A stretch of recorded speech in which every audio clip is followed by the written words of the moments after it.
Hello, I'd like to share a verse with you from the end of Mark's Gospel in chapter 16 when Jesus meets with his disciples for the second time since his resurrection. And it's the first time for Thomas, who was missing when Jesus first appeared before them.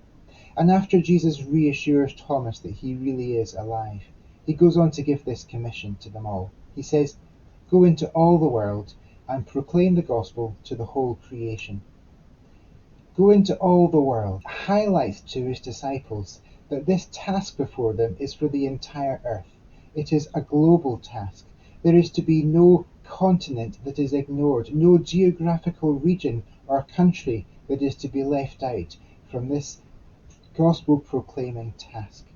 But he also says to the whole creation, which is a reference really to everyone, everywhere, to all people groups, to all peoples, that there is to be no family or individual or nation that is to be left out from receiving the good news of Jesus Christ. And of course, Jesus also uses the word proclaim because this gospel is not simply to be lived out among the nations of the world, but it is to be communicated with words.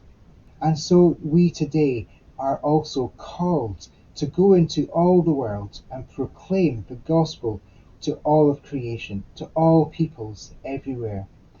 How might God be calling you and me to do that today in our lives, where we are? Where might He be calling us to take the gospel by all means that we have before us? That is the question and the challenge that we must answer ourselves before the Lord as we pray and reflect on His calling to us all.